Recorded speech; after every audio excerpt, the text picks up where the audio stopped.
महादेवी वर्मा की कहानी गिल्लू। सोनजूही में आज एक पीली कली लगी है।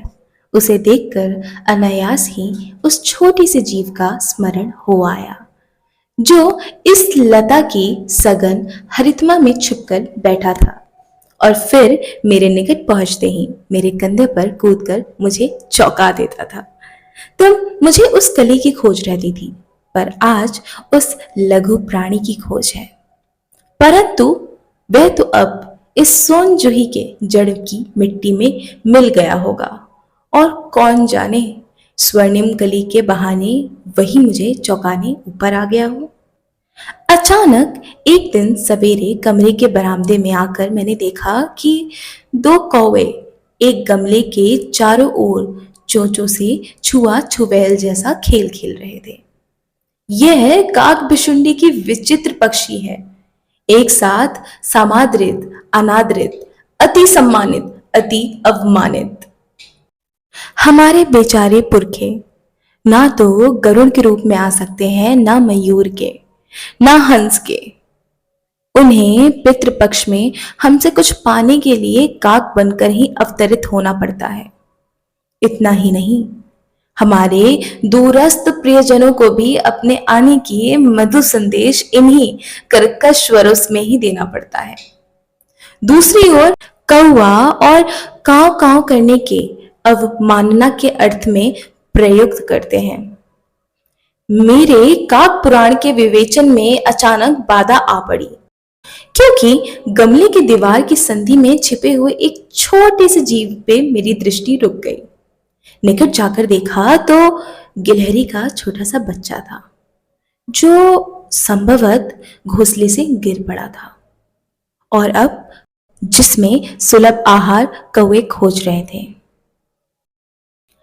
काकद्वय के दोनों चोंचों के दो घाव उस लघु प्राणी के लिए बहुत थे। अंततः वो निश्चेष से गमले में चिपका पड़ा था। सबने कहा कि कौवे की चोंच का घाव लगने के बाद वो बच नहीं सकता, अंततः इसे ऐसे ही रहने दिया जाए। परंतु मेरा मन नहीं माना। उसे हौले से उठाकर अपने कमरे में ले आई। फिर रुई से उसका रक्त पोंछकर उसके घाव पर मरहम लगाया।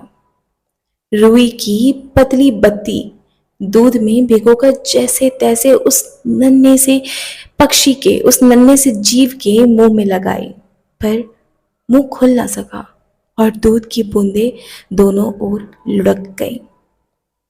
कई घंटे उपचार किए और उसके उपरांत उसके मुंह में एक बूंद पानी टपकाया जा सका। तीसरे दिन वो इतना अच्छा हो गया और आश्वस्त हो गया कि मेरी उंगली दोनों पंजों से पकड़कर नीचे कांच की मोतियों जैसे आंखें इधर उधर करके देखने लगा। 3-4 मास में उसकी स्निग्ध रोएं, एक बेदार पूछ और चंचल चमकीली आंखें सबको विस्मित करने लगी।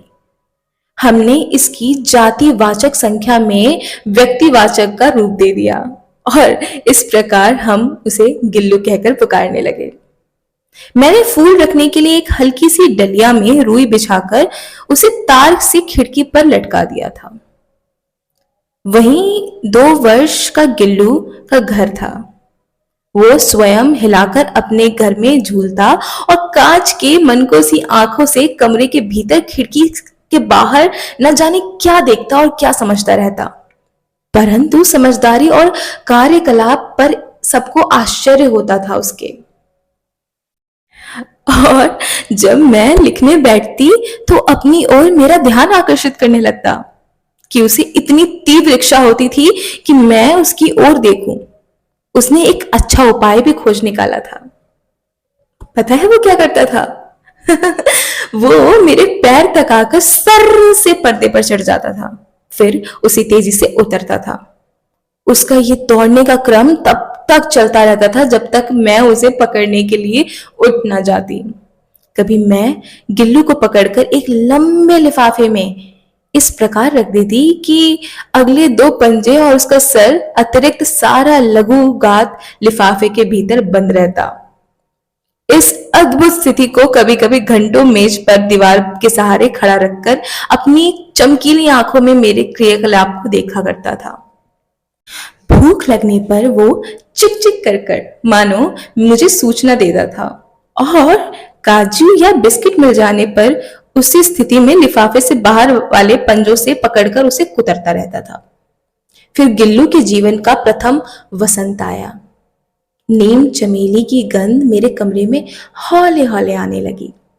बाहर की गिलहरियां खिड़की की जाली के पास आकर चिक चिक करती और न जाने क्या कहने लगती। गिल्लू को जाली के पास बैठकर अपनेपन से बाहर झांकते देखकर मुझे ऐसा लगता कि मुझे इसे मुक्त करना आवश्यक है।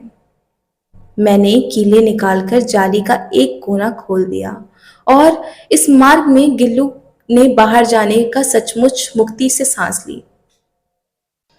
और इस मार्ग गिल्लू ने बाहर जाने पर सचमुच मुक्ति की सांस ली। इतनी छोटी सी जीव को घर में पले कुत्ते और बिल्लियों से बचाना भी एक समस्या थी। आवश्यक कागज पत्रों के कारण मेरे बाहर जाने के बाद कमरा बंद रहता था। मेरे कॉलेज से लौटने तक ये कमरा बंद ही रहता था। जैसे ही कमरा खोला गया और मैंने भीतर पैर रखा, वैसे ही गिल्लू जाली के द्वार से भीतर आकर मेरे पैर सिर पैर तक दौड़ने लगा। तब से ये नित्य क्रम हो गया। मेरे कमरे से बाहर जाने पर गिल्लू भी खिड़की की खुली जाली से राह बाहर चला जाता था और दिन भर गिलहरियों के झुंड का नेता बना रहता था। हर डाल पर उछलता कूदता रहता था। ठीक 4 बजे वो खिड़की से भीतर आकर अपने झूले में झूलने लगता था। मुझे चौंकाने की इच्छा उसमें न जाने कब और कैसे उत्पन्न हो गई। कभी फूलदान के फूलों में छिप जाता तो कभी पर्दे की चुन्नट में, कभी सोनजोही की पत्तियों में। मेरे पास बहुत से पशु पक्षी थे, उनका मुझसे लगाव भी कम नहीं है, परंतु उनमें से किसी को मेरे साथ थाल में खाने की हिम्मत ना हुई। ऐसा मुझे स्मरण नहीं आता। गिल्लू इन सभी में अपवाद था। मैं जैसे ही खाना खाने कमरे में पहुंचती थी, वो खिड़की से निकलकर मेरे आंगन की दीवार के बरामदे पर जा बैठता था और मेज पर पहुंच जाता था। मेरी थाली में बैठकर खाना खाना चाहता था।